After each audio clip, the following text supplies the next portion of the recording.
to finally get some of those numbers. We're hoping to get another batch in the coming hours, but Nevada has an interesting law where it's, you can vote right up until the 7 o'clock hour, and if you're in line, they'll let you vote, and in order to release those results, they wait until the very last person in line votes. That person, it took 2 hours and 48 minutes, so still a very long night ahead of us, but for the folks here at the Sam Brown Watch Party, a lot of optimism in the air. All right, Jeff Ball in Las Vegas. Jeff, thanks. So our panel is still with us, and we have some new folks that are here as well. Kevin McCarthy is joining us. Karl Rove is back. Juan Williams is here. Great to have all of you with us. Kevin McCarthy, let me start with you. Give us an update on what your overall take on the night so far, and then maybe drill down on some of what you're seeing in these House situations as well. The Senate Republicans did an extraordinary job. They surpassed all expectations. President Trump is on his way, and I think President Trump is going to help the Republicans hold the House, but it's going to be very narrow, maybe even narrower than we have.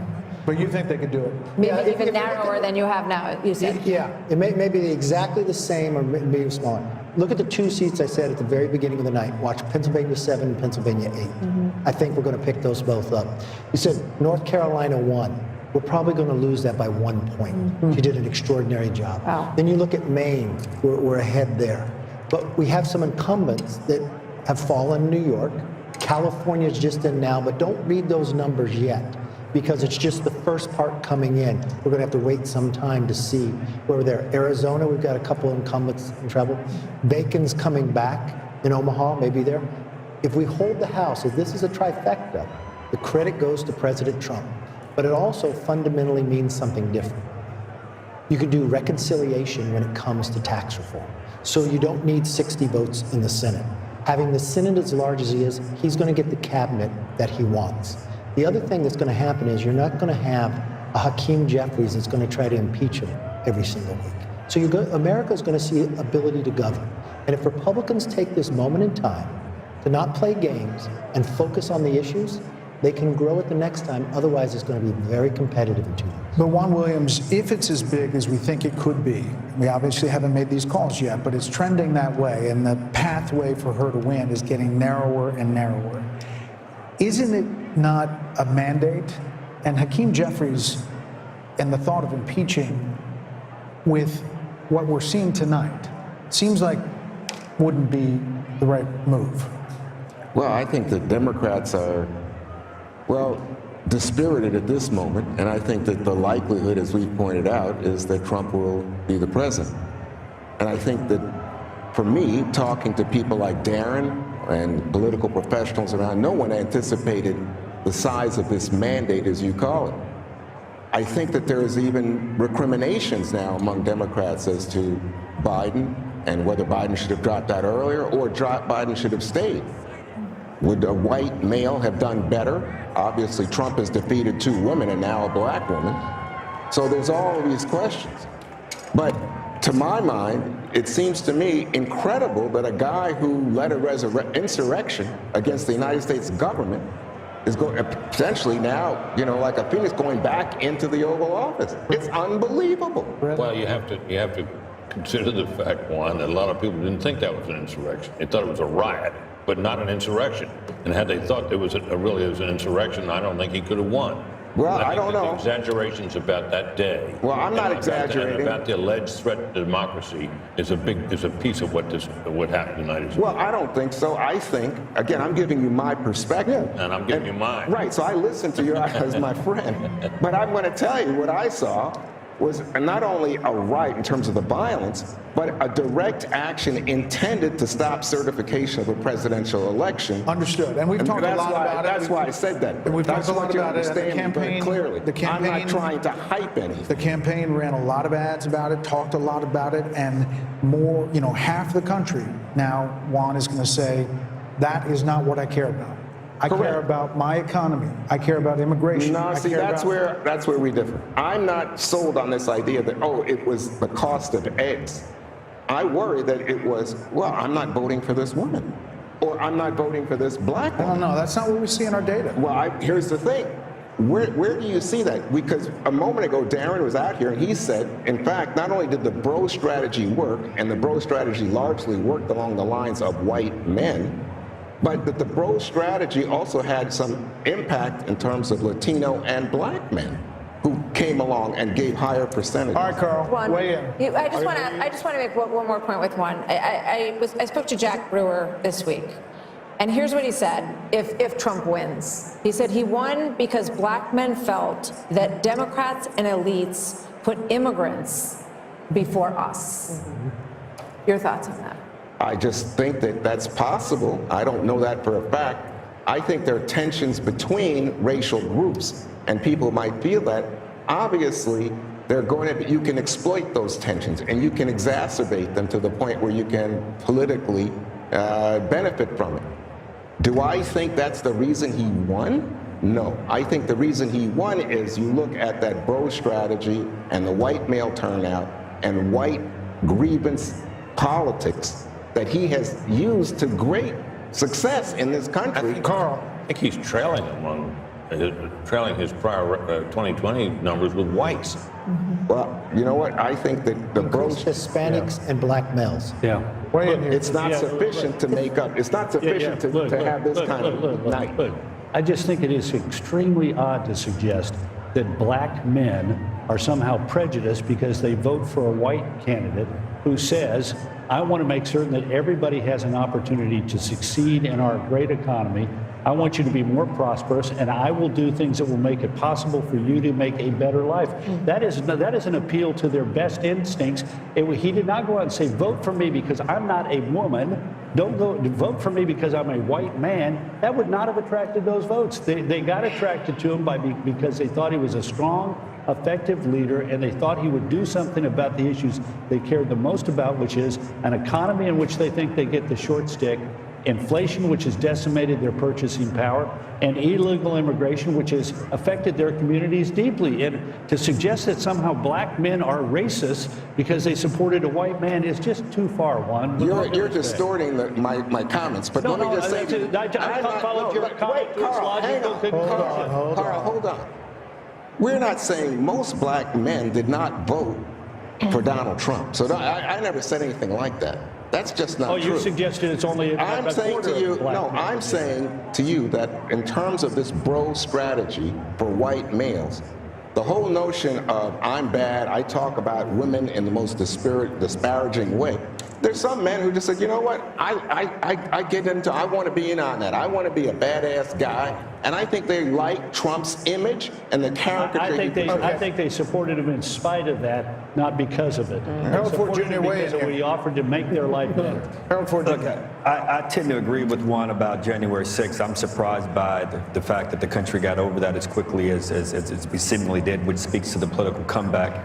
I've said here earlier, I think that the fact that some of these issues around the economy and the border were not addressed more forthrightly, I think had an impact. That being said, we're going to have some analysis around this and around whether or not the driving up support amongst men, what was behind that, how did it work, did the gender gap with women, did black women, white women, Hispanic women? We still don't know those numbers. We'll have an opportunity to dig into some of those things, but I don't interpret what Juan is saying any more than that. All right. More to talk about here. There's a lot more coming up as election night moves on at 1:15 on the East Coast. We continue to get more vote in. We will be able to make some calls when that vote is in full. Our coverage continues next. Stay with us.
watching the sun bake.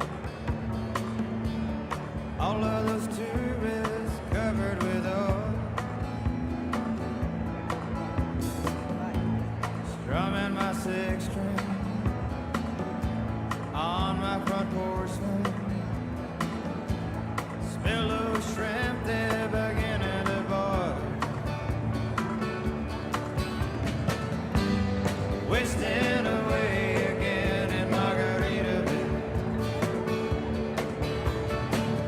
searching for my lost shaker of salt.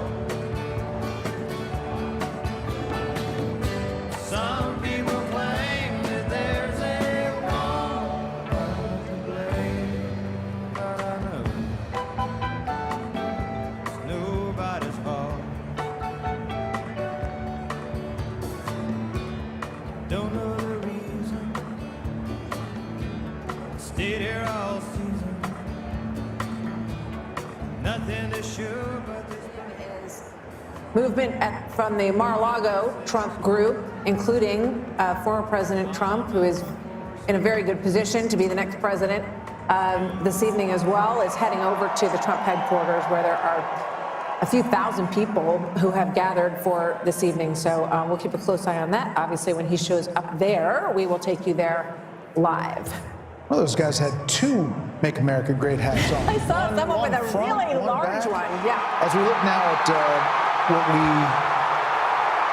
have, Pennsylvania. Is this a call, ladies and gentlemen? We are now projecting that Donald J. Trump will win the state of Pennsylvania. Former President Donald J. Trump.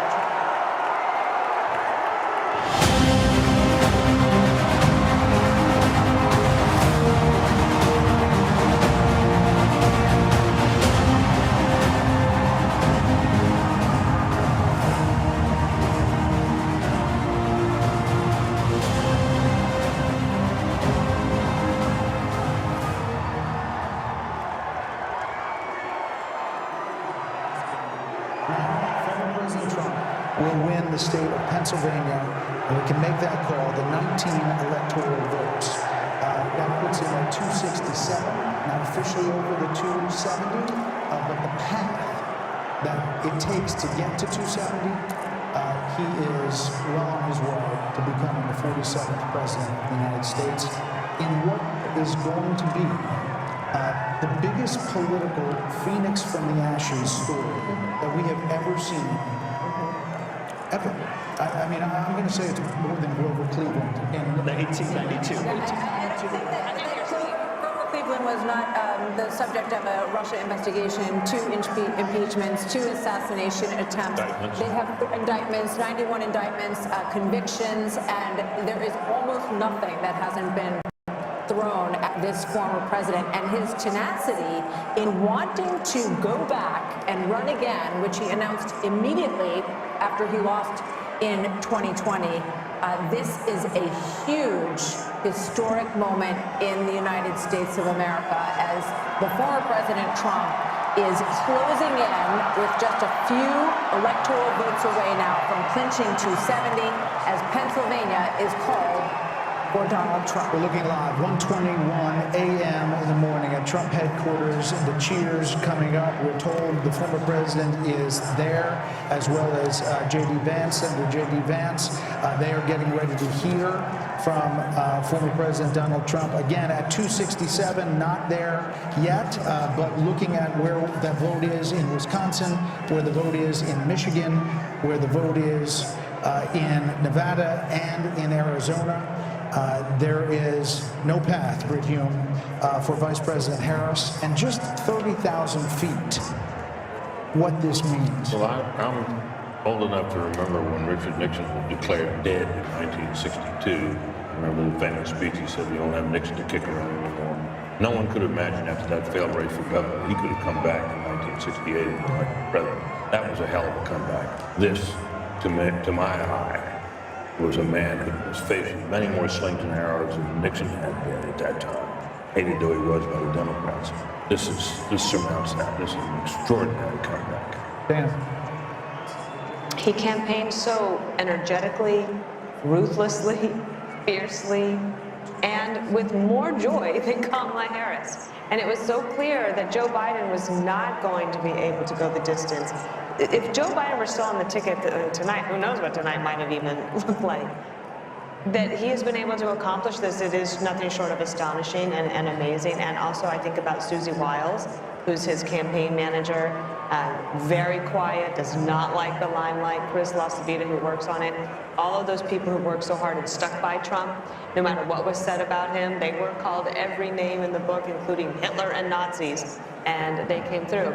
The other thing that's on my mind is, last night at her closing rally, Oprah Winfrey said that if Donald Trump is elected again, basically you can just write America off, like America's just gonna fall apart. That's obviously not true, although I'll be surprised tomorrow if there's a big line at JFK of Hollywood celebrities leaving the country, as I said they were going to. This is the greatest country, and there will be so many opportunities for lots of deal making. I think President Trump will be in the mood, but he also has a huge to-do list. Biden and Harris have left a mess. His closing argument was, she broke it, I will fix it. And she talked about having a to-do list. He's got a big to-do list, but he thrives on it. And you saw that through the whole campaign. He is, I think, enthusiastic about doing the job of being President Harold, and it is just an absolutely remarkable. I think if you wrote this as a movie script, people would say this could never happen in the United States of America. He's a single, I've said this before, he's the single greatest political athlete I've ever seen.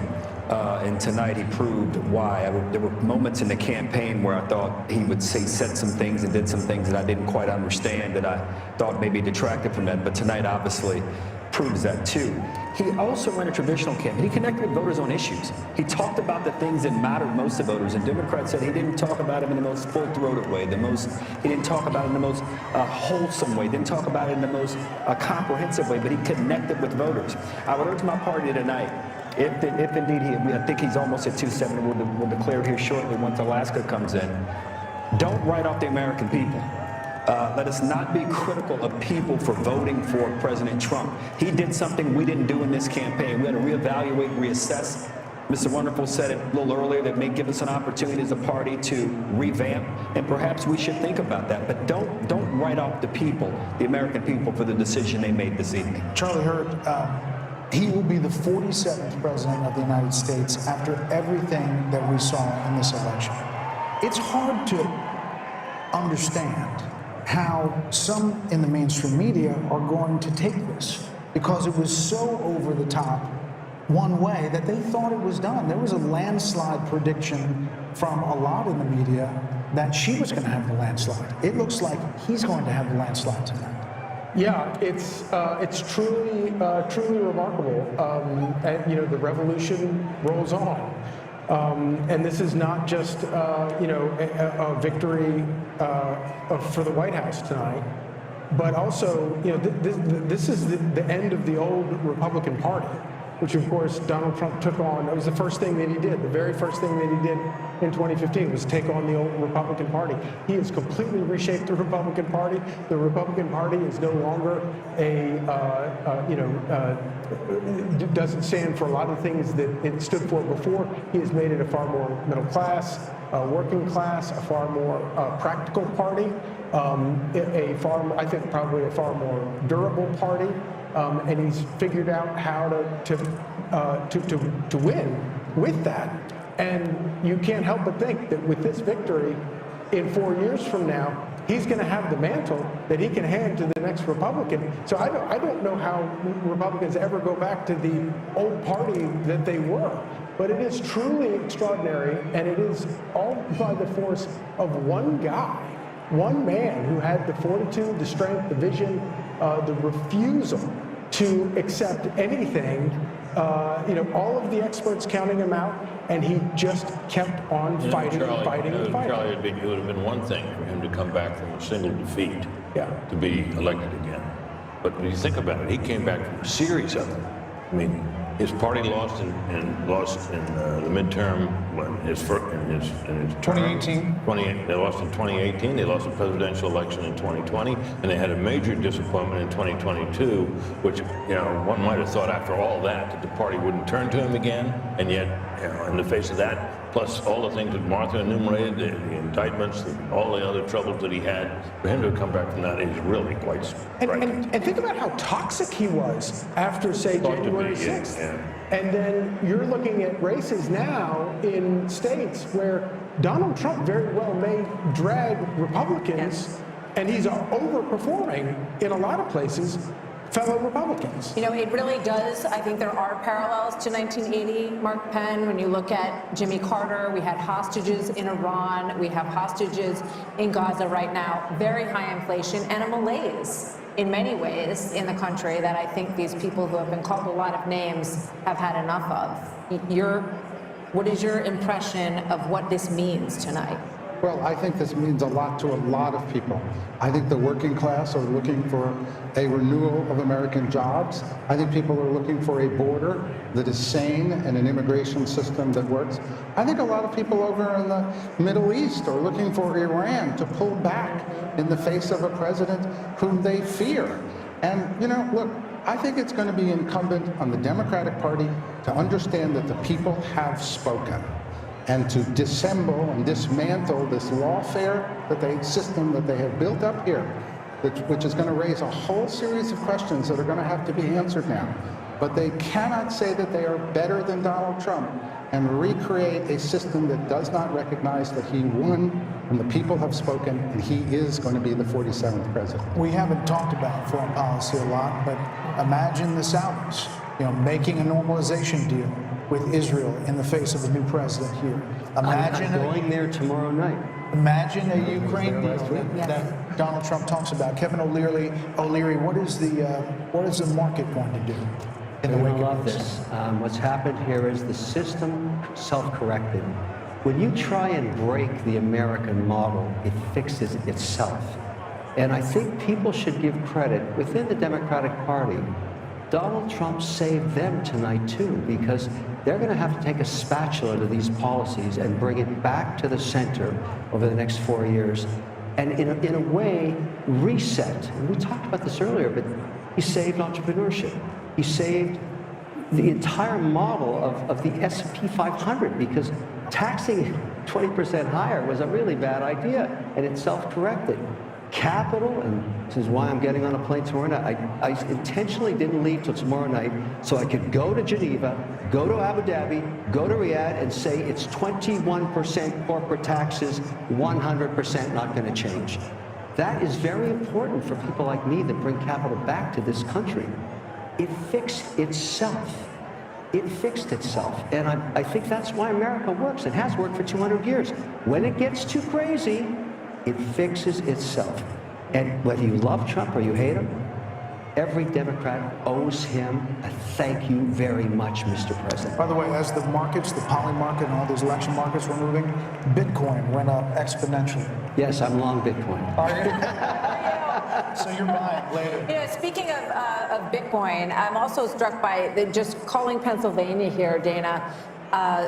Trump embraced Elon Musk in an enormous way. A lot of stories were written that said that he was going to blow it in Pennsylvania, that the people who were working on his outreach teams didn't know what they were doing. He's going to And he got a lot of criticism. Remember the $1 million giveaway for registered voters. But court for that. Selena Zito, who's somebody that we follow and we've had on the show many times, and she knows that area very well. She said the people of that region love somebody who is a big thinker, who wants to create jobs, who is like looking into the future, and they can get behind that. And they love somebody who can really lead. And leadership takes courage.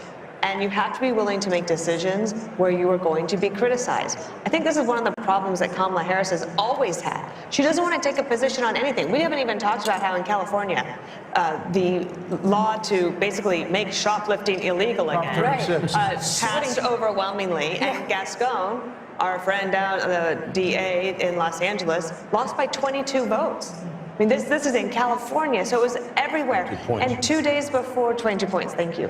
She wouldn't even take a position on that. 75% of the people in California wanted it gone. You can't take a position to be with them? Not only that, you were part of Prop 47, Yes. which changed the law the other way. Right. When you were in office. So not wanting to take a position and not being willing to be criticized is a problem if you want to be a leader at that level. She had that affliction in 2020. Why didn't her own party say, you're not the right candidate? I mean, run a process. Well, get they did. They ran her out of town right before any votes were cast in 2019. But the and same then she's flunked affliction out of there. hit her here. The same problem she had in Yes, 2020 hit her in exactly. She's the same 2024. person. I mean, it's not all her fault. They put her in a race that she, well, we now know couldn't win. Yeah. But Karen, in fairness to Democrats, there's no doubt. I agree with you on unrealized capital gains. We shouldn't be taxing that. But we produce more wealth, more innovation, more oil, more cures, more therapeutics over the last 3 years. So I hear you. Democrats are not bad for the economy. Some things she proposed that I'm with you on. But we're a great country, and we're going to continue to be great. And I trust and hope and believe that President Your party will be great again. I want the and you can thank Donald Trump for that. But he inherited an economy also that was in pretty good shape. I don't want to quarrel about that. All I want is going forward. I agree with you. I want the country to be great, and I hope that both of the parties can work together to try and do that. And I salute President Trump tonight. What a great win, and I agree with you in this regard. My party's got to reimagine and reinvent itself going forward. Listen, I wrote about this, the unity and You did. past presidents and past losers and winners and what they said. This is a big speech, Britt, for former President Yeah, Trump. As he gets really ready is. to deliver this in front of a crowd, he's obviously taken the slings and arrows and everything that's been said, the fascism, all of the things we talked about tonight. But this moment is actually a moment to reach out. It's an opportunity if he chooses to do that, but it's also 1:30 in the morning. So you got to wonder how many people are alive to hear. But Oh, they're there. I- and he's definitely his A lot of audience people is- are still up. The question is, how much of the national TV audience is? I bet they're still in. You know, I think back at the moment in Iowa at the beginning of this process, Brett, when we were in a town hall with him, bless you, Brett, and he, you know, we asked him about all of this revenge stuff and that he was going to want retribution, and this is what everyone heard. And there were times when he had language that was that matched that, but he said that he wanted success to be his revenge, and that he wanted a successful America. And I would imagine that we're going to hear something along those lines tonight, but we'll see. Brett, you wrote in your piece, you quoted one of those great old Republican presidents, H.W. Bush, who said that a campaign is a disagreement and an election is a decision. And decisions clear the way for harmony and peace. You know, But listen, there are a lot of Thanksgiving tables that people are still going to have hard feelings after this election, more than any other election. I have one of them. And if you know, Yeah. passing the Brussels sprouts is not going to be as easy Thanksgiving Day. But this is a chance to move forward, Brett. Go ahead. Well, I was just going to say that one thing that can happen here, and it happened to Biden in my view, Biden was elected. We had every reason to believe that he would be this sort of moderate deal-making guy that he'd been when he was in the Senate. Yes, he's always followed sort of the drift of his party, but you know, he'd worked across the aisle with many senators, had Republican friends and so on. They thought that would probably be the kind of president he was. And then something happened. Trump went to Georgia and made a mess of that Senate, those two Senate races down there, and the Democrats ended up with control of the Senate, at which point old Biden started getting you know, these historical sugar plums dancing in his head, and went out for a very aggressive agenda. Sure, there were articles about FDR. Oh, He was yeah, going to be the next FDR. FDR. Next FDR. He was going to out-Obama Obama. Remember Yep. that? Yep. Well, and that, in my view, that was he would have been, if the Republicans had maintained control of the Senate, first thing that wouldn't have happened was all that wild spending that led to the inflation, or led to a big part of the inflation. And Biden and the country would have been better off because of it. There's always a danger in overreading a mandate. One wonders if Trump will be sober-minded about his. I think that happened to Biden. Early on, remember he said he's going to be returned to norms, and then the historians came in and said, no, you could be bigger than FDR. So he says, fine, okay, I'll spend all the money. Then they caused inflation, and now they end up with this result. Well, he has said that this looks like new President Trump, if he gets to 270, which we expect he will, fairly with shortly. Alaska. Yes, exactly. Has a moment to bring about the unity that people expected after the last election. Of course, we would be kidding ourselves to think that there won't be a tremendous response to this, tremendous backlash in a lot of corners of the country. So listen, he's going to get there because Alaska is going to be Republican, but we're not done as far as calling states. There could be even more states that go Trump's way. This could be a massive landslide just by what we're looking at in the polls. Fox News Decision Desk count now project, though, Vice President Harris will win Minnesota, and her running mate Tim Walz serves as the state's governor there. That takes it up to 267 to 226. But again, Donald J. Trump will be the 47th president of the United States. More Democracy 24 special coverage next.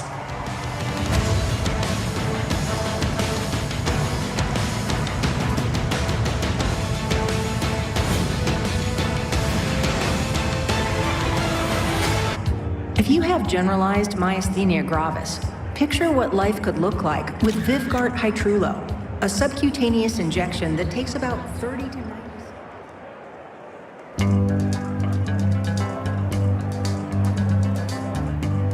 We're caught in a trap. I can't walk out because I love you too much, baby.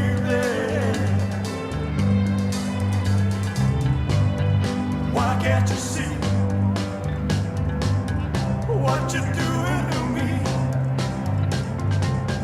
when you don't believe a word I say?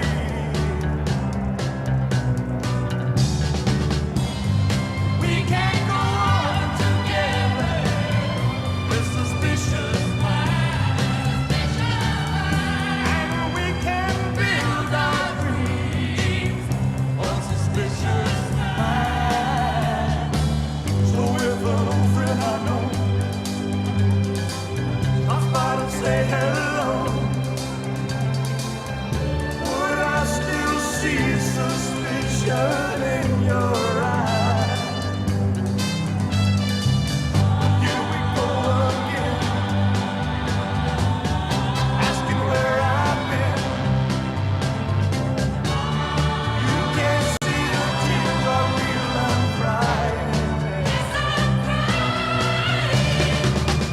We can't go on together with suspicious minds, and we can build our dreams on suspicious minds.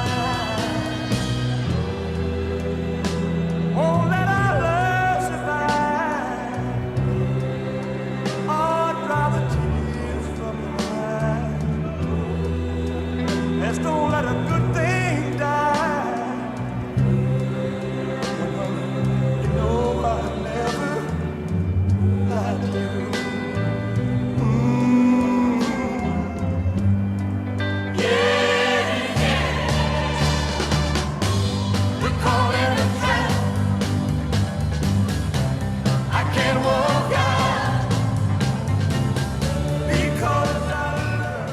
Night, and they are about to explode at headquarters in West Palm Beach. You see thousands of people waiting, and we are about to hear from the next president of the United States. He will be 45 and 47, and we're waiting for him to join the room. We'll take you there, obviously, as soon as that gets underway. In the meantime, Grady Trimble is in Michigan. Let's get a quick update just outside of Detroit. Hi, Grady. Hey, Martha. Yeah, people were getting a little bit tired here, but then the call for Pennsylvania was like a jolt of electricity through this room at the Michigan GOP watch party, and the crowd started chanting USA. They started chanting Trump, Trump, Trump, as it now appears he will be the 47th president of the United States. Now, in addition to Trump and the call for him in Pennsylvania, they're also excited about the possibility that Michigan could be the state that tips him over that magic 270 number. We're also following a very close Senate race here in Michigan, and they're feeling very confident about that as well. Republicans Republican candidate Mike Rogers looks like he could cruise to victory with the help of former President Trump. Democratic candidate Alyssa Slotkin, she went out to her crowd at her watch party at around 12:30 tonight and told them to go home and go to sleep, where here they extended this ballroom venue all through the night if they had to, and now it looks like the crowd is fired up as they await former President Trump taking the stage. Okay, Grady, thank you. It is really important to point out how big the coattails could be tonight. Think about Bernie Moreno in Ohio. Was thought dead in the water against Sherrod Brown. He wins. We have right now at this hour, as Grady mentioned, Mike Rogers in Michigan is up. Looks like he is getting closer. We haven't made a call there yet. Hovde in Wisconsin, leading right now. Sam Brown in Nevada is closing in on Jackie Rosen. Wow. We're talking about historic numbers here. If all of these dominoes fall, you're talking about a Senate that could be 54-46, 55-45. That wasn't in the cards. That wasn't on anybody's bingo card when you came into election night. But these candidates have all fought really strong races, and they have all closed in a very strong way. And in fact, many of them were sort of pulling into +5, +6 in just over the last 3 weeks. So it's a fascinating part of the story. Hopefully we'll be able to call some more of those soon. Former House Speaker Kevin McCarthy says with these coattails, you could see the House going Republican as well, and that would be a part of this story as well. Let's go back out to Trace Gallagher on the West Coast with his panel. Hey, Trace. Brett, thank you. Martha, thank you as well. We've got our panel, Steve Hilton, Jody Armour, Kaylee McGee-White, and Jono Caldwell. You're talking to your panel, Brett and Martha, and we were talking to ours, and Kaylee McGee-White was struck by the whole concept that, again, Trump was undercounted. Kaylee. This is the third consecutive polling miss in a presidential cycle for Donald Trump, and we really need to be asking ourselves, why do they keep getting it wrong? And at this point, it is a choice. Back in 2016, you could argue that you were blindsided. You didn't expect it.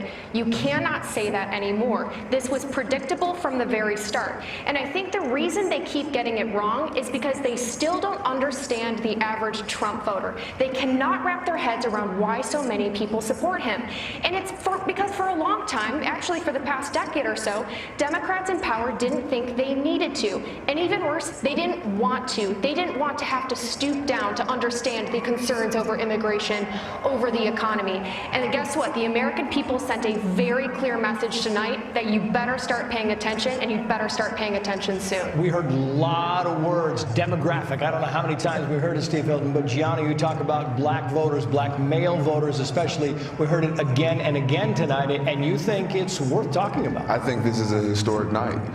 Black men will now, those who voted for Trump will be counted as those who helped save America from further decline.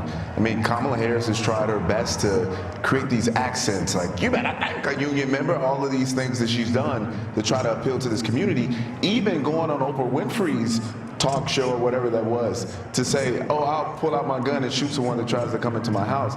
I mean, this has become nonsensical to the point that I don't know if we're looking at Medea runs for president or not. I mean, this is outstanding what has happened from the black male perspective, and I hope the Republican Party takes note. Yeah, and you talk about young males and younger voters, Jody Armour. You're a law professor at the University of Southern California. You know what young people are geared into. Are you surprised when you see these voter analysis numbers that young voters came out heavy for Donald Trump? Yeah, well, young voters can sniff out a fraud. They can sniff out somebody who's chameleon-like. She changes her position according to the prevailing winds. They didn't like that. Many across the country, young students said, for me, a red line also is mass atrocities, is collective punishment, is what I see going on in the Middle East, and I see us as complicit in. So they, were saying, I'm not just that enthusiastic. Yeah. And I'm not going to get out. I got 15 seconds for you, Steve. I just think when I see this unfold, Trace, it is just a massive victory. Oh, we got to jump back. Sorry, guys, back to you. We got Trump coming out. Trace, thank you. The Fox News decision desk can now officially project that Donald Trump will become the 47th president of the United States. The former president's comeback will be complete with a win in Wisconsin, a a state that he narrowly lost 4 years ago. He is now the second president in U.S. history to win non-consecutive terms. The first was Grover Cleveland in the late 1800s. Senator J.D. Vance will become the 50th vice president of the United States. Voters expressed deep frustration with the Biden administration, and former President Trump and the future President Trump overperformed in urban areas, particularly with men, proving that the strategy that they doubled and tripled down on over the course of the last few months absolutely succeeded and brought him back to the White House. 47th President of the United States, former President Trump now defeats Vice President Kamala Harris, who entered this race just over 100 days ago. And for Democrats, they were projecting the possibility of running the table with battleground states. David Plouffe with the Democratic campaign of Harris campaign suggested that just yesterday. Now it is possible that Donald Trump runs the table with these states and builds on a big landslide electoral win. We don't know where the popular vote is going to finish out, but we do know that he will be going back to the White House, and with him, Brit Hume, will be a lot of changes because he will have been there once and will know what he wants to do. You know, he often accounts for the fact that he had so much turnover in his first term, and in his term as president, by the fact that he didn't really know Washington, and he was new to this realm that he had come to win the presidency, and he promises us that now he knows whom he wants to hire, now he knows the kind of people he wants to have around him. A lot of people are saying that means a lot of very experienced people around Washington will be ruled out, and maybe they will. But it's going to be very interesting to see the kind of people he reaches out to and reaches out for in the days and weeks ahead as he builds his administration. We're joined by Kayleigh McEnany, Trey Gowdy, and Katie Pavlich. Kayleigh, you've been part of the last administration. You've seen you can see the joy in all these people's faces. Think about the angst and all that this campaign has been through. And now there is the prospect of creating what you want to create in a second administration. Your thoughts, 30,000 feet of this win. Indictments, 2 assassination attempts, an unlikely come-from-behind victory, and history is made tonight. This is a huge moment, particularly because this is a tectonic shift of the Republican Party. If all of this exit polling is true, you now have black voters, Latino voters, young voters coming in a way that we haven't seen the party bring in a very long time, and that's due to former president, now soon to be current President Trump. And I just want to say this as we wait for him to come out. I remember having a conversation with Ivanka Trump in 2016 about his remarks. And before he went out to give those remarks, he had speech A and speech B. Speech A was a more boisterous Trumpian speech. Speech B was a speech full of unity. And he looked up, Ivanka said, saw the faces of crying Hillary voters. He ripped up the boisterous speech and said he wanted to heal the nation. And the first words he said were an appreciation for Hillary Clinton, for her service to our country. And then he said, now it is time for America to bind the wounds of division. And he said, we are a party of all races, creeds, and religions. That is more true tonight than it was 8 years ago.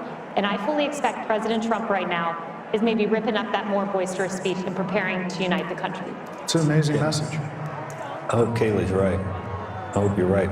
And we're going to get a chance to see here in a minute. Trey Gowdy said something on your show the other day about how one of the things that you hope also is they're a little more prepared this time. They've got a great transition team, and they're going to need it. And I hope that there are a lot of people who want to go in and be helpful. Trey?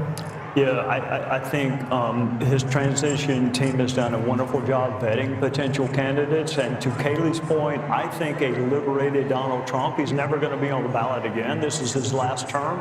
I think, Harold, he will surprise his detractors. I think he will be not anything like what his detractors have described him as being now that he is liberated. If I'm wrong, you can hold me to that. But I think he will, a liberated Donald Trump is going to shock his detractors. He has said that the assassination attempts had an impact on him. We saw him in many ways return to the very rough and tumble style that we've seen in Donald Trump towards the end of this. But now he will take the stage tonight as the next president of the United States, and he will not be able to run again. And I think that is another liberating factor potentially for President Trump. We'll never underestimate the power of unfinished business. This is a president who has caught lightning in a bottle twice, and the second time around, he now has a MAGA mandate. He will have a Senate that he can use to push through his cabinet appointees, who can work with him on legislation, who could potentially replace a number of justices on the Supreme Court. He could build a wall. He could build a wall. He has a working group in Washington, D.C. We'll see what happens with the House, but he also has been working very hard on his transition, get the right people around him. He talks about the lessons he's learned about the first time in the White House. So this is a mandate tonight for him, and I think he should get a lot of credit for doing the work on the ground, going to these states to pull these Senate candidates across the line with him. Brit, what do you think the analysis is going to be? There's going to be a lot of time to digest all of this. We'll focus now on what the incoming president is going to say.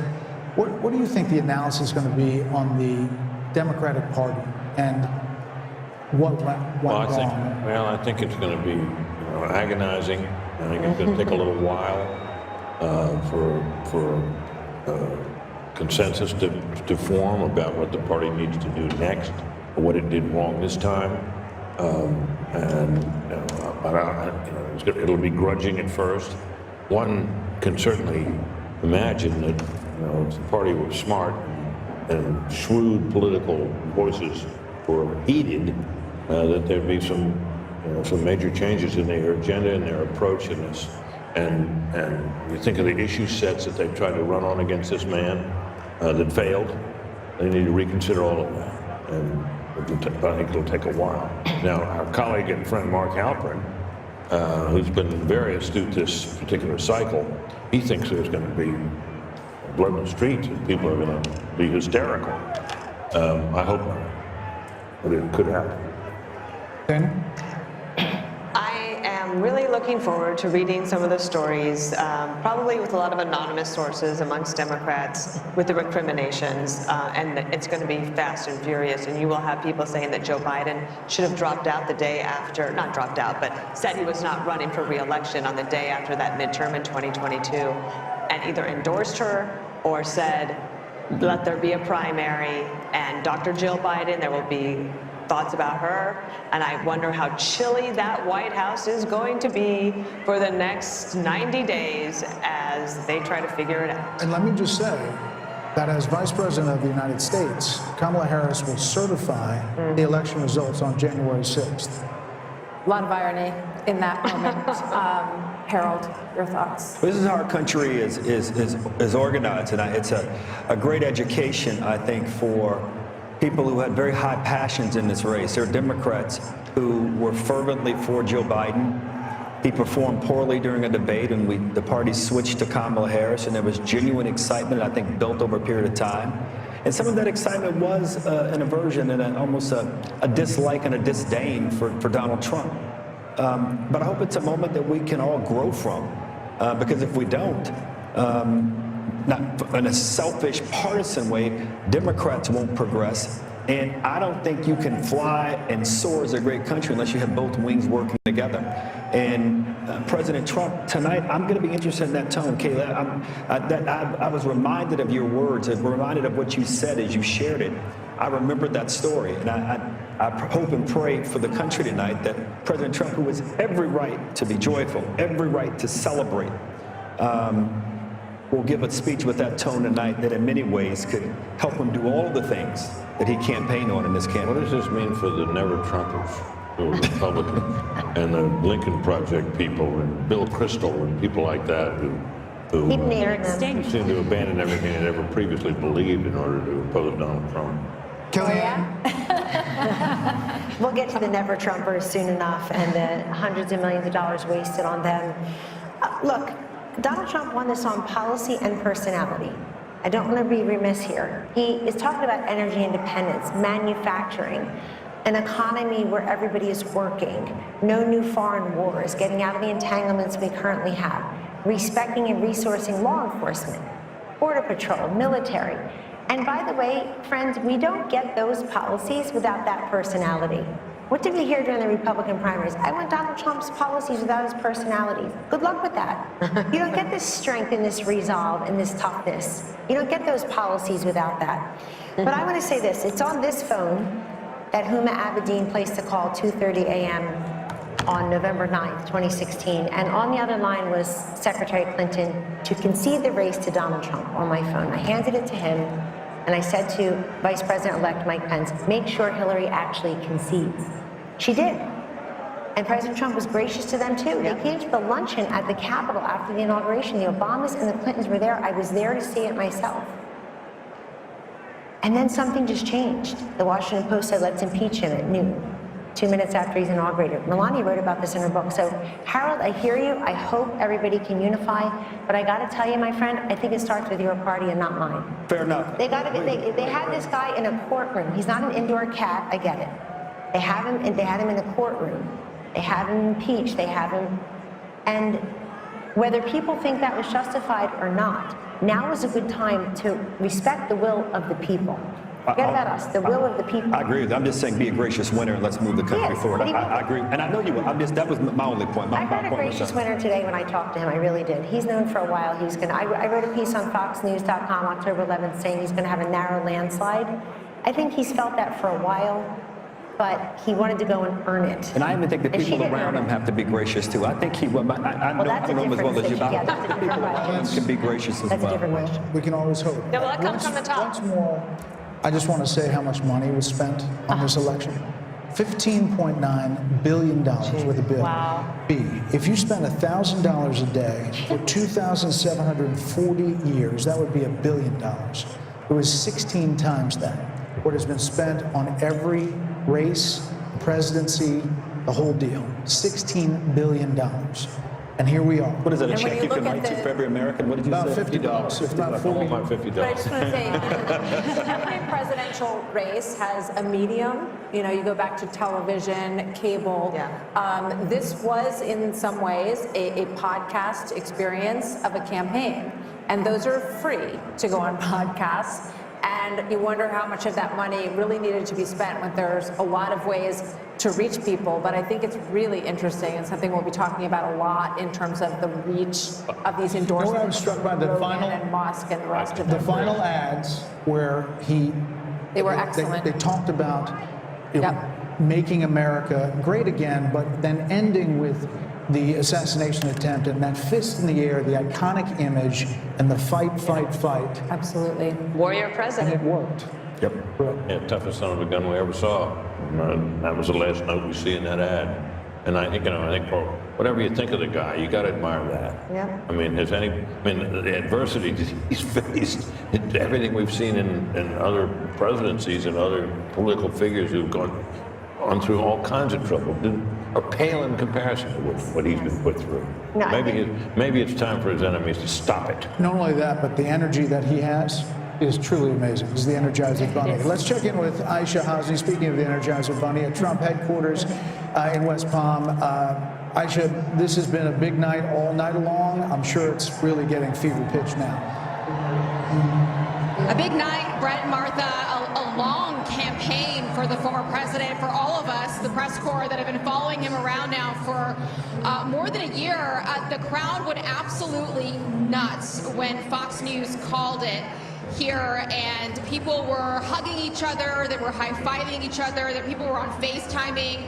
I think they couldn't believe it that this happened tonight and they didn't have to wait days and days and days. We are now awaiting the former president to take the podium. He is here in the building, as is his running mate, now Vice President-elect J.D. Vance. They're backstage. We were told they were going to come out as soon as the election was called, and so now we're just waiting. We asked for a 2-minute warning. I don't know if we're going to get one, but hopefully we will see him soon. And so I just want to add a little bit of perspective, just as a Capitol Hill reporter that's been covering the former president for a while.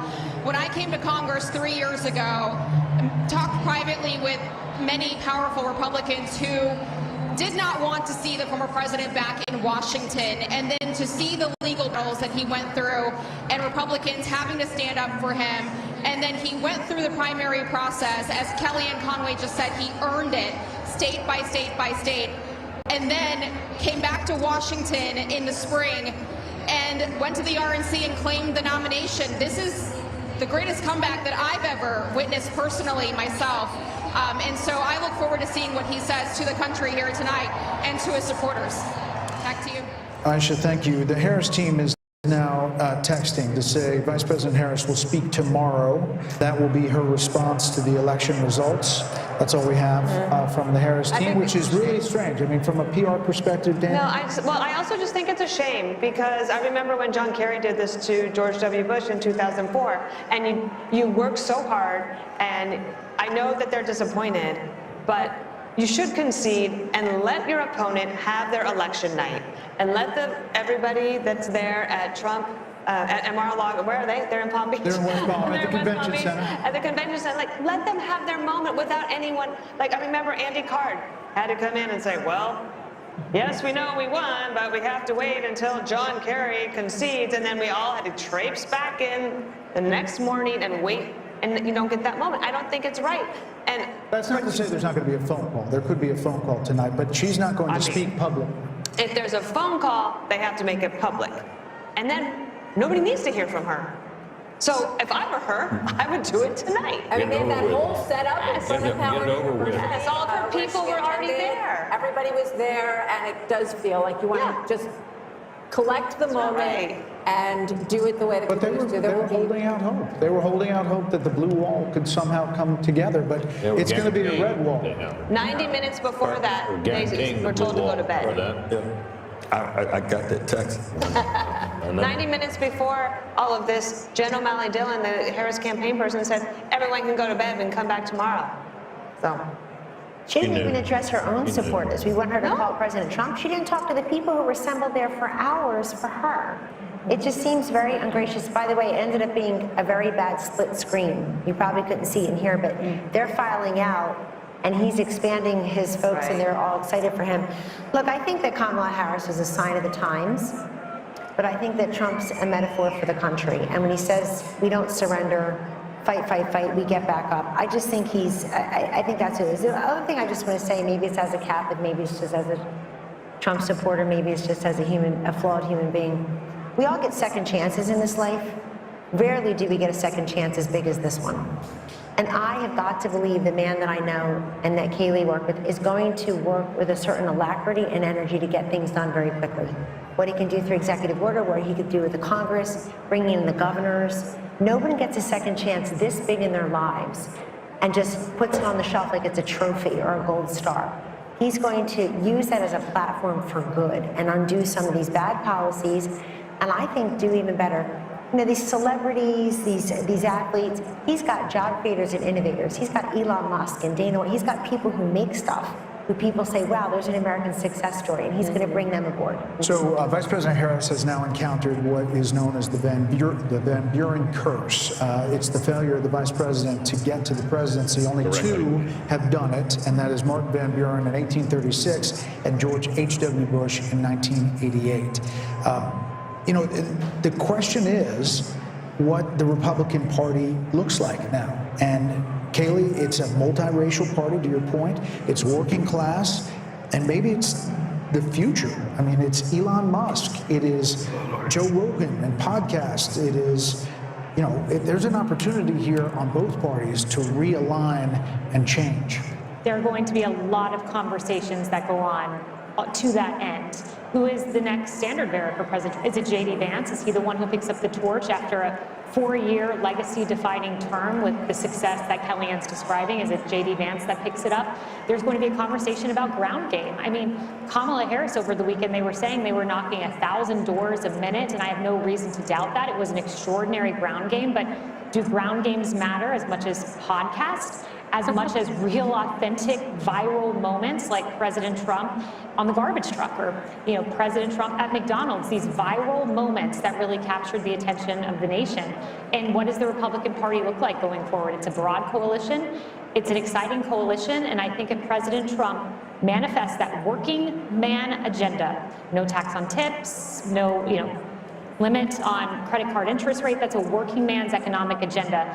And if he makes that happen in 4 years, this party may look like this for quite some time. I'm struck when you're talking about the authenticity part of this, because when I think about him with the French fries at McDonald's and standing up with blood on his face, fight, fight, fight, you can't fabricate, no consultant can create those moments, Trey. Those are organic and they are authentic. And I think that that is something that Kamala Harris fell really far short on in terms of the authenticity measure. Yeah, if you had told me that a billionaire from New York would be able to connect with middle America, I would have questioned that. To my friend, the gentleman from Tennessee, autopsies are painful, especially when the patient's still alive.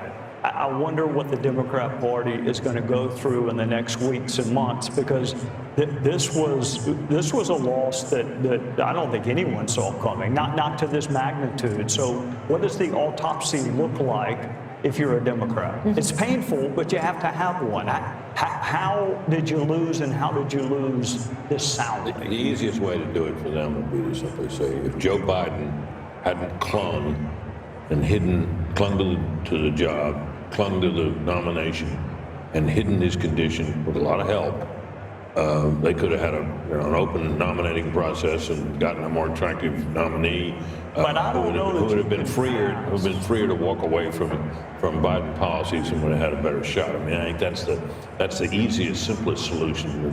But I'm not sure that's where they'll go. But that makes sense. I don't think you can pass over an African-American female, which is a very loyal constituency for the Democrat Party. I don't see how they could have passed over. But if he left the office and she'd run, she would have been put through a different process and would have had competition, and the whole thing would have been different. But I mean, Harold, you have a Democratic Party that's pretty old. I mean, you have Nancy Pelosi and Chuck Schumer and Joe Biden. You got Andy Beshear, you got Josh Shapiro, you got Gretchen Whitmer. That's a different kind of Democrat, and that is not the progressive Democrat that wins in a primary. So is it going to be a change in your party? Well, we nominated a Bill Clinton and a Barack Obama who were not from the old days party. So I think we'll do that. Look, tonight, what happened this evening and what's happened over the last year has been described. There were those on this panel who didn't believe that this resurrection could have occurred. So if this can happen, things are possible in politics if you're willing to change and willing to have courage and determination. And whatever Democrats or anybody want to say about this guy who's been elected our president, he personifies that courage and determination and persistence. So I think, Trey, you were asking a serious question, and Britt gave a very serious answer. I think that's going to be part of the answer. And we've got to look long and hard about whether or not the way we campaign sometimes with identity politics, then at the end, is that the right way to do it? But before you get there, you got to get a purpose and a message. And we'll get there. And we've got a long history of figuring these things out as a nation, as a party, and we'll figure it out this time. So the carnage speech got a lot of attention at the inauguration. Do we think that this speech, I was going way back. we're actually told that the teleprompters have been removed from the stage, so we could be in for a long haul here. We don't know. But what do you think? He's coming, but there may not be teleprompters. I'm saying he goes off the teleprompter anyway, but he, the other night at the Al Smith dinner, he was upset that there were teleprompters, because he doesn't want to use them. Right. So, Dana, what does this speech look like? This one right now? Yeah. I think look, I don't know. He's one of the most unpredictable people, too. So I think that's why we're all here, and I'm wide awake, and I've been awake for almost 24 hours now. And I am curious to see. I think I wasn't just thinking about this speech. I'm thinking about the inauguration speech, which would be 8 years since Carnage speech. He has a wide range of the types of speeches that he can give. If you think even within a speech, there's range. If you think about the RNC convention, it started off with oh wow, yeah, and then after a while it was wow, he's still talking. It was so long, and it kind of got off script, and people thought, oh, he kind of lost opportunity.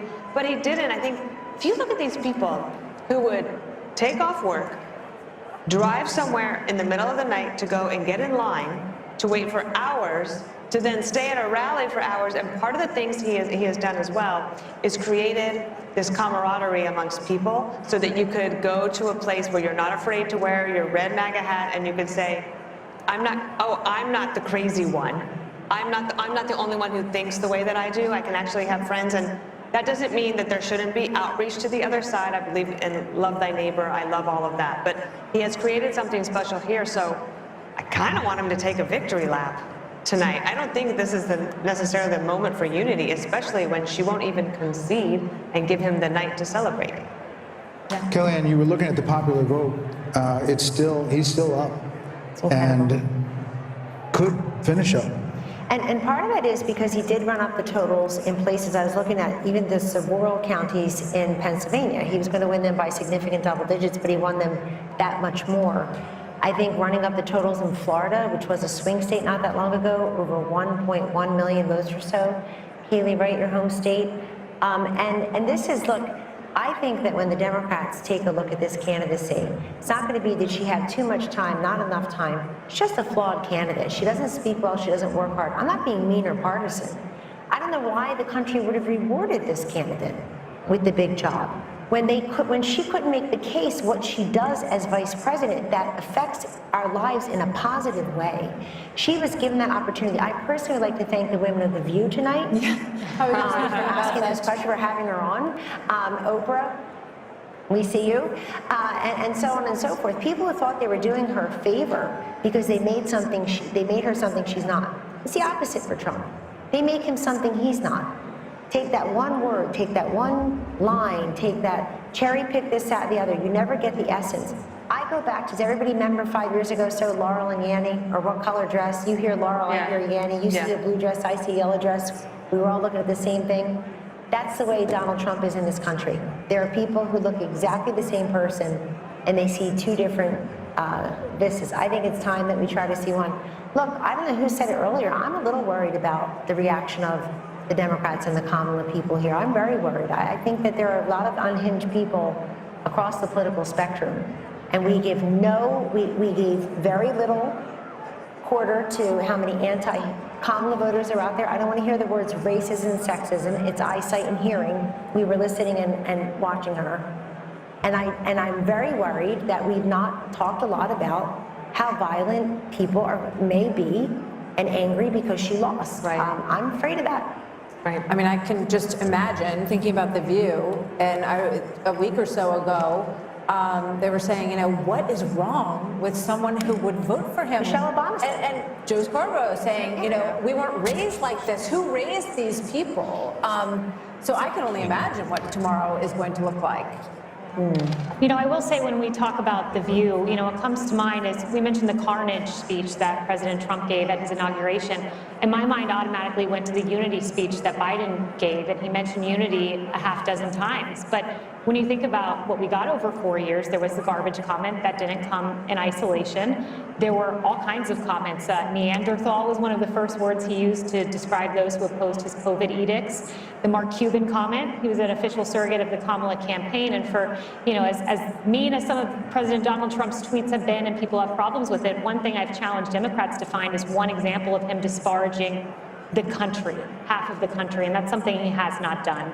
And so I expect you'll hear a unifying tone, and I expect you're going to see a very successful presidency, and one untethered maybe from some of the things that were holding him back. What comes to mind is an Oval Office meeting that we had where Dr. Fauci was urging him not to open the country. And I watched President Trump fight vociferously, saying people are losing their jobs. We must open the country.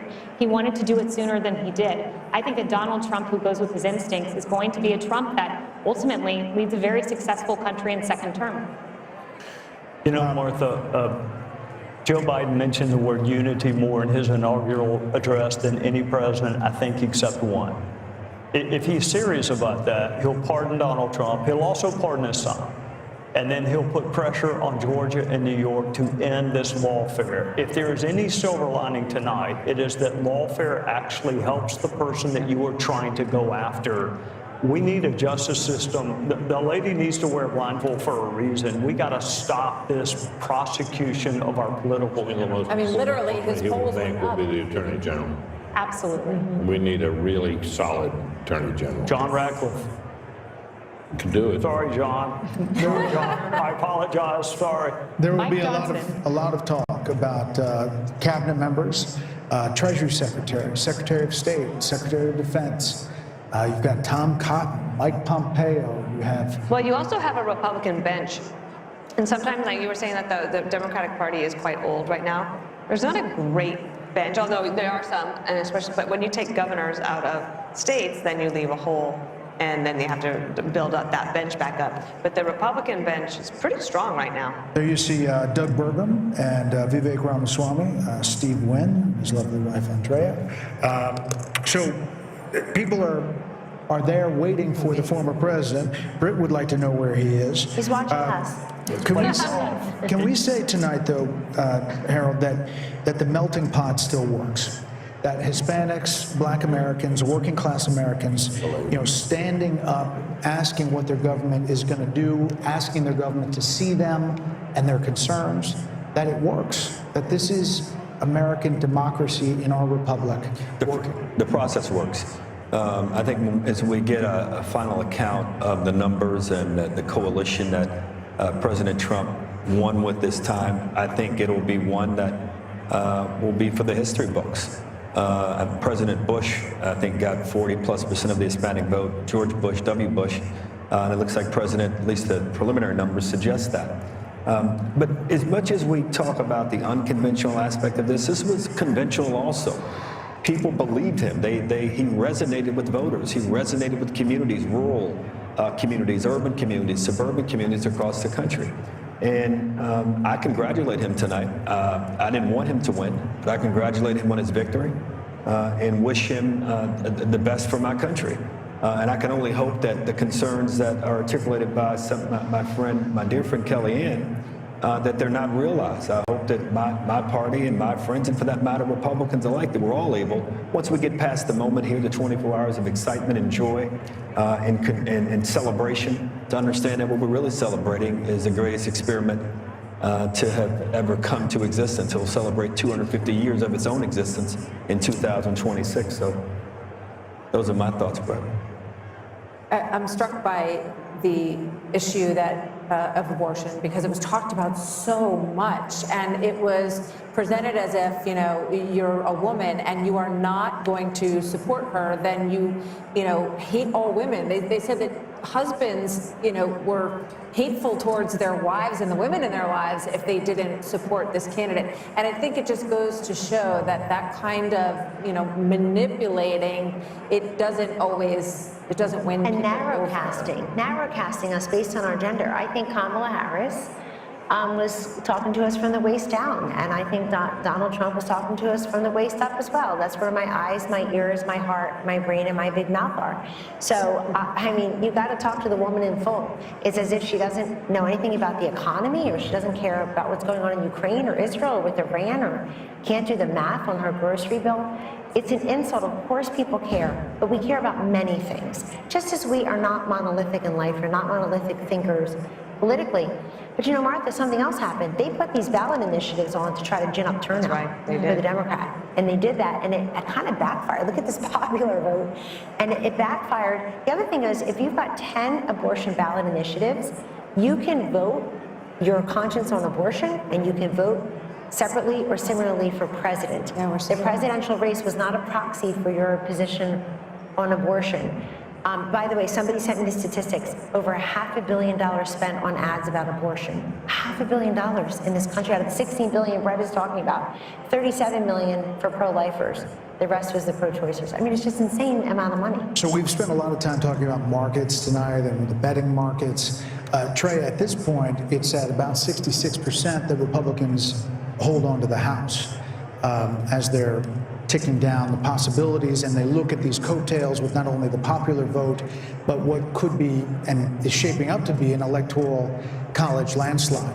Should he control the White House, the Senate, and the House, like he did at the beginning in 2016, the possibilities open to a lot of things. Yeah, I was there in 2016, and we had everything but an agenda. That mistake will not be made this time. He will deal with the border. He will deal with tax is coming up. There is a plan being formulated by Mike Johnson right now, and John Thune or John Cornyn or whoever becomes the majority leader. The mistakes of 2016, I think we were surprised that he won. I'm not saying he was surprised, but others were surprised. The other thing I will remind you, Brett, when he won in 2016, do you recall what he said about Hillary Clinton? she's been through enough. There was a lot of pressure to prosecute her. He said she's been through enough. I wish my Democrat friends would say the same thing about him and say enough is enough. Drop the cases in New York and Georgia.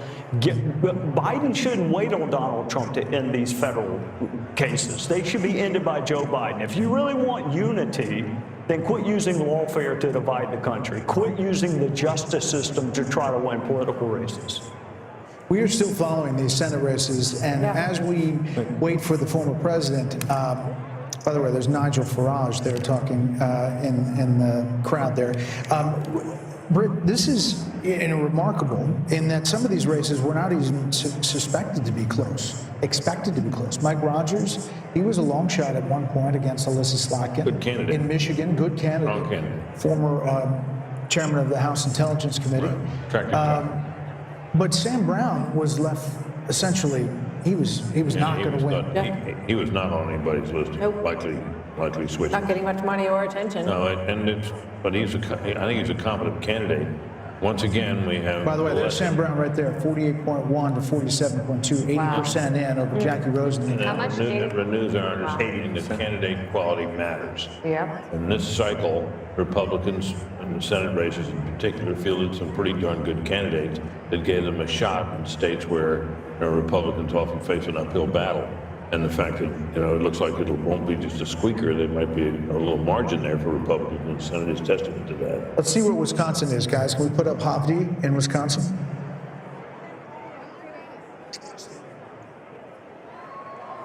Ladies and gentlemen, please welcome President-elect Donald J. Trump, First Lady Melania Trump, and the Trump family, accompanied by Vice President-elect J.D. Vance, Second Lady Usha Vance, along with friends and campaign staff. And I'm proud to be an American, where at least I know I'm free. And I won't forget the men who died, who gave that right to me. And I gladly stand up next to you and defend her still today. 'Cause there ain't no doubt I love this land. God bless the USA.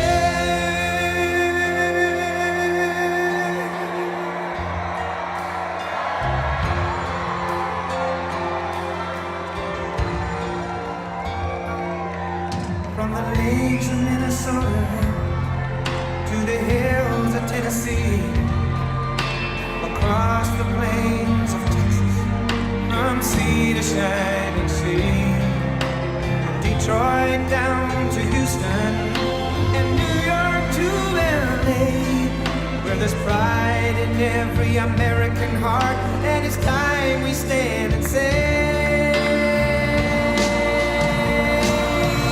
that I'm proud to be an American, where at least I know I'm free, and I won't forget the men who died, who gave that right to me, and I gladly stand up next to you and defend her still today.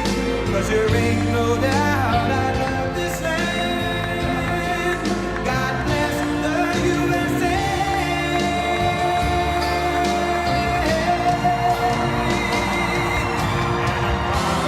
Be an American, where at least I know I'm free, and I won't forget the men who died, who gave that right to me, and I gladly stand up next to you and defend her still today.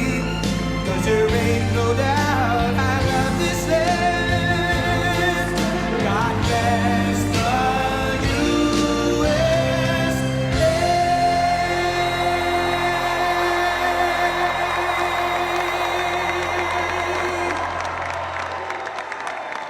Thank you very much. Wow.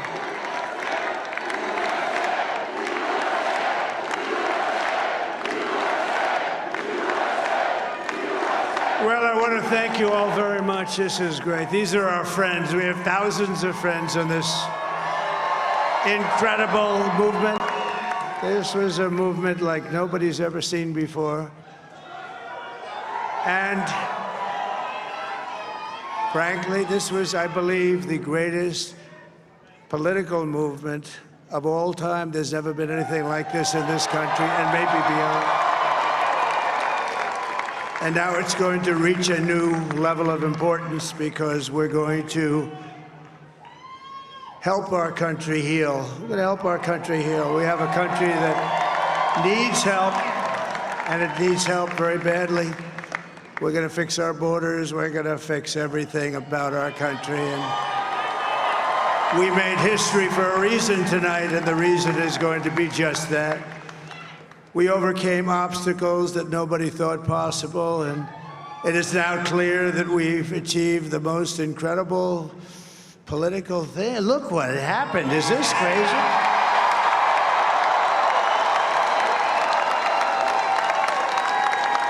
But it's a political victory that our country has never seen before, nothing like this. I want to thank the American people for the extraordinary honor of being elected your 47th president and your 45th president. And every citizen, I will fight for you, for your family, and your future. Every single day, I will be fighting for you, and with every breath in my body, I will not rest until we have delivered the strong, safe, and prosperous America that our children deserve and that you deserve. This will truly be the golden age of America. That's what we have to have.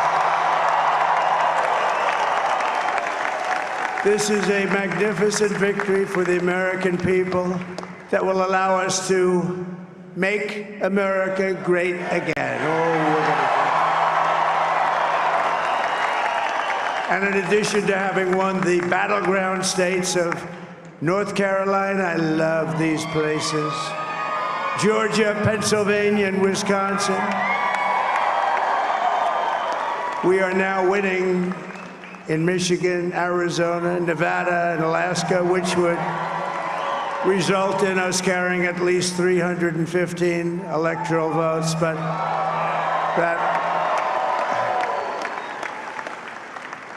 it's much easier doing what the networks did or whoever called it, because there was no other path. There was no other path to victory. We also have won the popular vote. That was great. Very proud of that.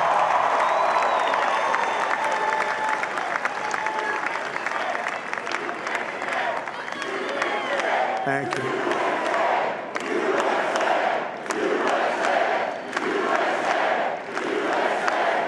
Thank you very much. Thank you. Now, winning the popular vote was very nice, I will tell you. It's a great feeling of love. We have a great feeling of love in this very large room with unbelievable people standing by my side. These people have been incredible. They've made the journey with me, and we're going to make you very happy. We're going to make you very proud of your vote. I hope that you're going to be looking back someday and say that was one of the truly important moments of my life when I voted for this group of people beyond the president, this group of great people. America has given us an unprecedented and powerful mandate. We have taken back control of the Senate. Wow, that's good.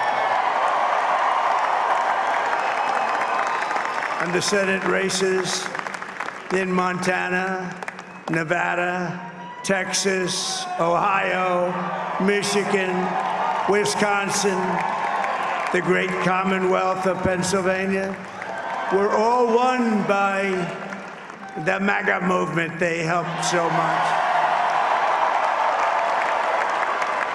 And in those cases, every one of them, we worked with the senators. They were tough races, and I mean, the number of victories in the Senate was absolutely incredible. And we did tele-rallies. We did tele-rallies with each one of them. And sometimes we did 2 or 3 and it was amazing to look at all of those victories. Nobody expected that, nobody. So I just wanted to thank you very much for that. And we have You have some great senators and some great new senators. And it also looks like we'll be keeping control of the House of Representatives.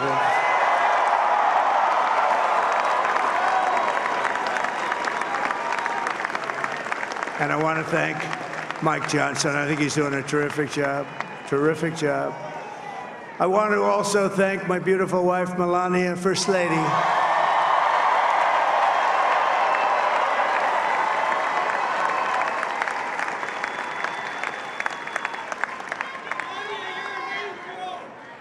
Who has the #1 best-selling book in the country. Can you believe that?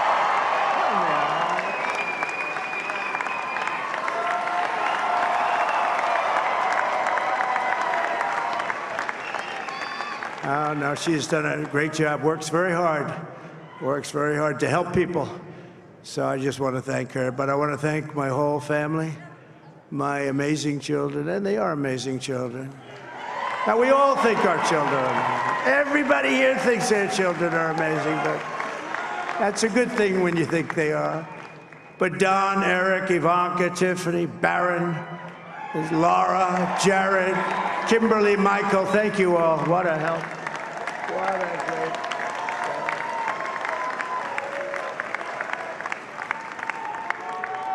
My father-in-law, Victor, is tremendous, and we miss very much Melania's mother, Amalia. We miss Amalia, don't we, huh? She would be very happy right now, standing on this stage. She'd be so proud. She was a great woman, that one. Beautiful inside and out. She was a great woman. I want to be the first to congratulate our great, now I can say, Vice President-elect of the United States, J.D. Vance.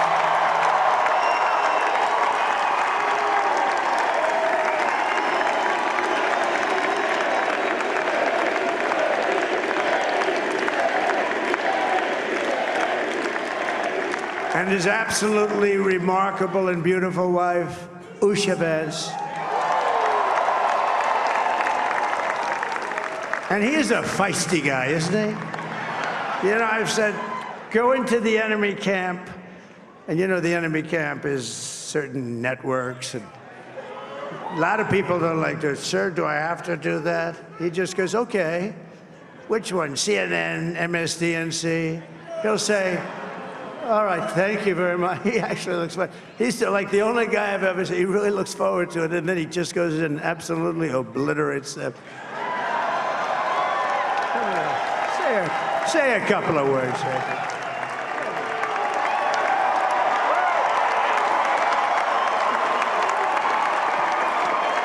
Wow.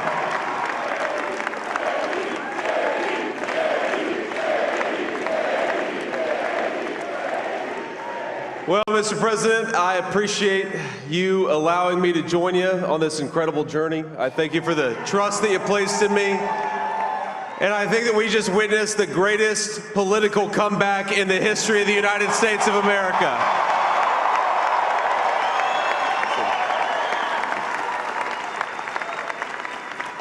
And under President Trump's leadership, we're never going to stop fighting for you, for your dreams, for the future of your children. And after the greatest political comeback in American history, we're going to lead the greatest economic comeback in American history under Donald Trump's leadership.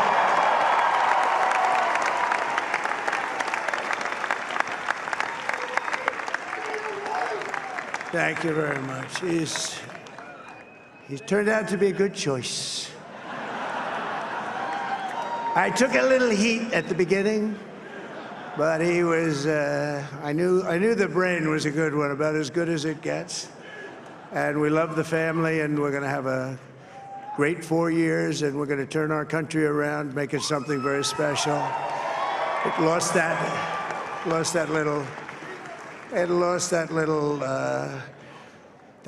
thing called special. We have to make it so. We're going to make this so great. It's the greatest country and potentially the greatest country in the world by far. And right now, we're going to just work very hard to get all of that back.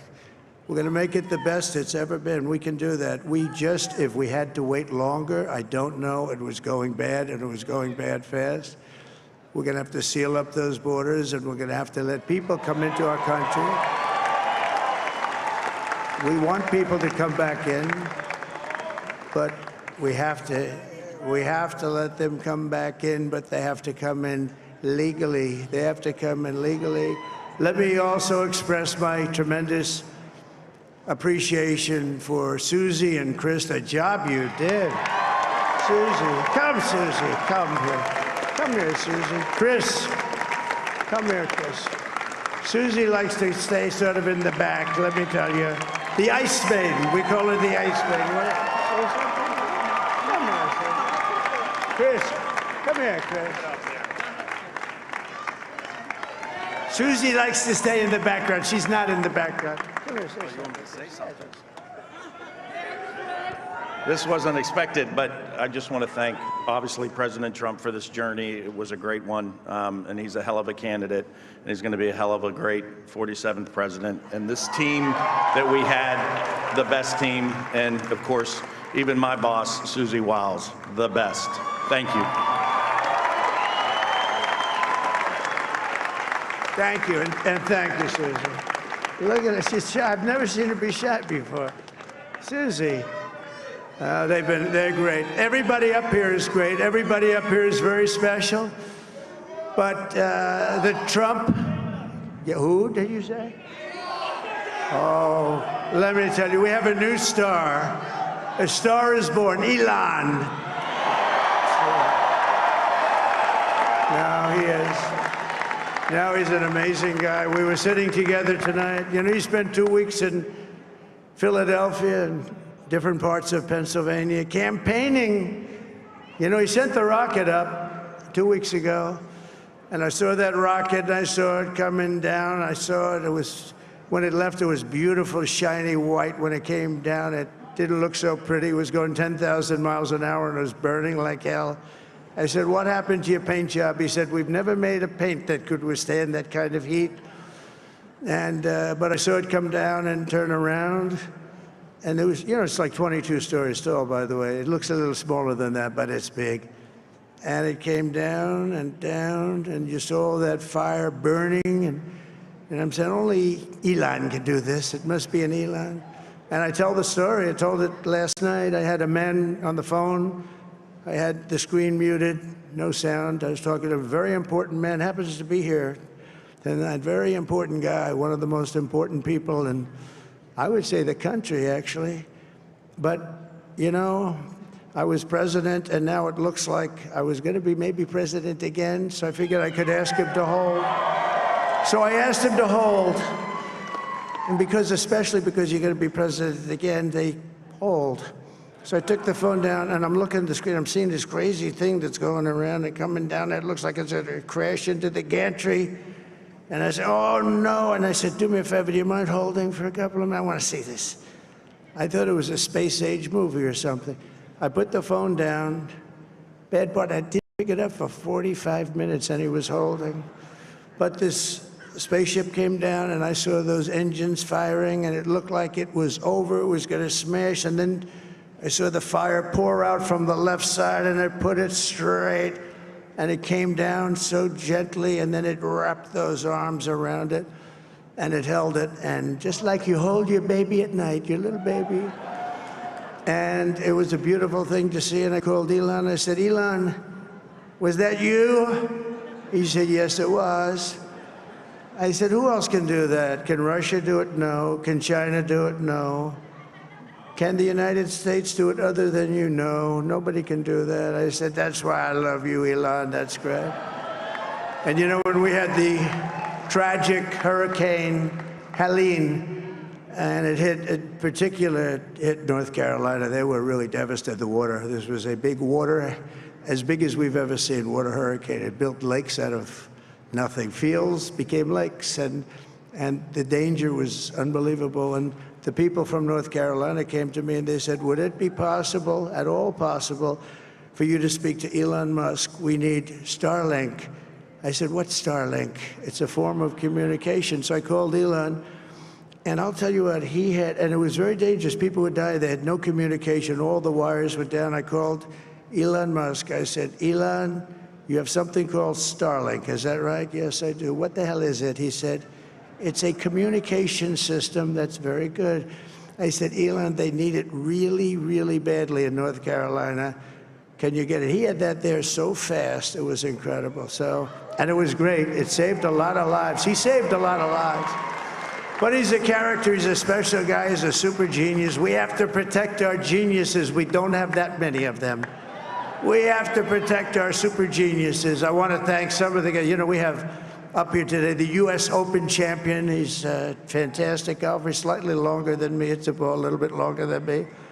Just a little bit. Bryson DeChambeau is up here someplace. What happened to Bryson? Where is he? Bryson. Oh, he was shot. He's hitting balls. Oh, he's on the way. He's hitting balls. Bryson. Oh, look at him.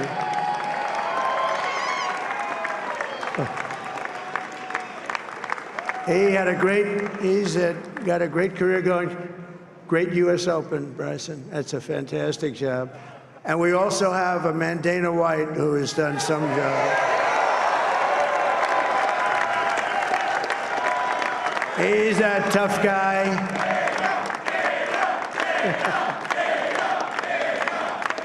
So Dana started UFC and came to me, do you mind if I use your, nobody wanted to give him a rinse because they said it's a rough sport, a little rough. And I helped him out a little bit, and I went, and they said, this is the roughest sport I've ever seen, but I began to like it, and he loved it, and nobody's done a better job in sports. And you know, he's a very motivational kind of a guy, what he does. He gets these fighters, and they really go at it, and it's become one of the most successful sports enterprises anywhere at any time. It's doing so well. I'd like to ask Dana just to say a couple of words, because people love to hear from him. Dana,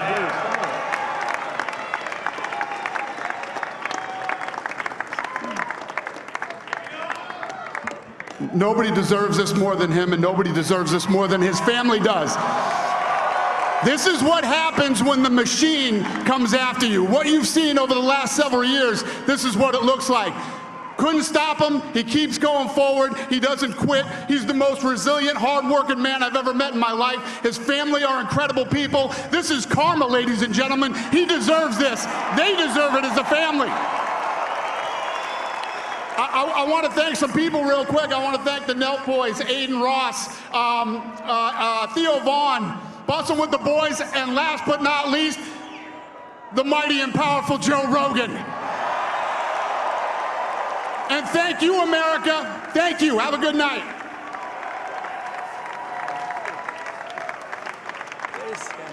that is a piece of work. No, he's really an amazing guy. But most of all, I want to thank the millions of hardworking Americans across the nation who have always been the heart and soul of this really great movement.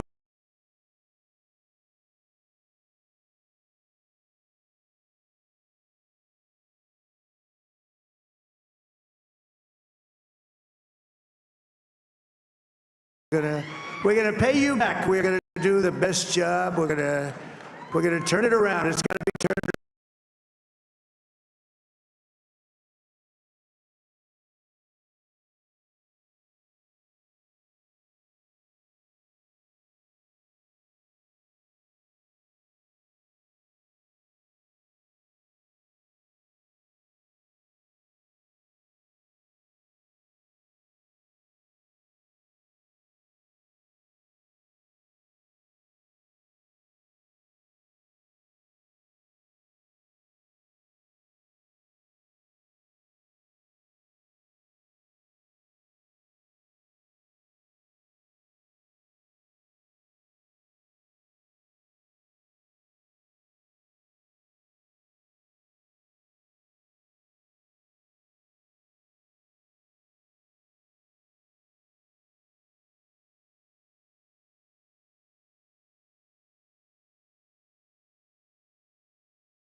We have more liquid gold, oil and gas. We have more liquid gold than any country in the world, more than Saudi Arabia.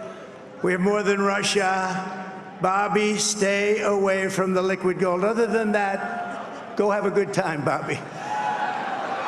We're going to be paying down debt. We're going to be reducing taxes. We can do things that nobody else can do. Nobody else is going to be able to do it. China doesn't have what we have. Nobody has what we have. But we have the greatest people also. Maybe that's the most important thing. This campaign has been so historic in so many ways. We've built the biggest, the broadest, the most unified coalition. They've never seen anything like it in all of American history. They've never seen it. Young and old, men and women, rural and urban. And we had them all helping us tonight, when you think. I mean, I was looking at it, I was watching it. They had some great analysis of the people that voted for us. Nobody's ever seen anything like that. They came from all quarters, union, non-union, African American, Hispanic American, Asian American, Arab American, Muslim American. We had everybody, and it was beautiful. It was a historic realignment, uniting citizens of all backgrounds around a common core of common sense. You know, we're the party of common sense. We want to have borders. We want to have security. We want to have things be good, safe. We want great education. We want a strong and powerful military, and ideally, we don't have to use it. You know, we had no wars. 4 years, we had no wars, except we defeated ISIS. We defeated ISIS in record time. But we had no wars. They said, he will start a war. I'm not going to start a war. I'm going to stop wars. But this is also a massive victory for democracy and for freedom. Together, we're going to unlock America's glorious destiny. We're going to achieve the most incredible future for our people. Yesterday, as I stood at my last stop on the campaign trail, I'll never be doing a rally again. Can you believe it? I think we've done 900 rallies approximately from them. Can you imagine? 901, something, a lot of rallies. And it was sad. Everybody was sad. Many people, I said, this is our last rally. But now we're going on to something that's far more important, because the rallies were used for us to be put in this position where we can really help our country. That's what we're going to do. We're going to make our country better than it ever has been. And I said that many people have told me that God spared my life for a reason.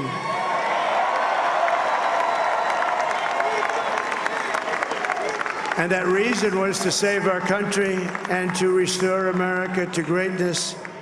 And now we are going to fulfill that mission together. We're going to fulfill that mission. The task before us will not be easy, but I will bring every ounce of energy, spirit, and fight that I have in my soul to the job that you've entrusted to me. This is a great job. There's no job like this. This is the most important job in the world. Just as I did in my first term, we had a great first term, a great first term. I will govern by a simple motto: promises made, promises kept. We're going to keep our promises. Nothing will stop me from keeping my word to you, the people. We will make America safe, strong, prosperous, powerful, and free again. And I'm asking every citizen all across our land to join me in this noble and righteous endeavor. That's what it is. It's time to put the divisions of the past 4 years behind us. It's time to unite. And we're going to try, we have to try, and it's going to happen. Success will bring us together. I've seen that. I saw that in the first term. When we became more and more successful, people started coming together. Success is going to bring us together, and we are going to start by all putting America first. We have to put our country first for at least a period of time. We have to fix it. Because together we can truly make America great again for all Americans. So I want to just tell you what a great honor this is. I want to thank you. I will not let you down. America's future will be bigger, better, bolder, richer, safer, and stronger than it has ever been before. God bless you, and God bless America. Thank you very much. Thank you very much.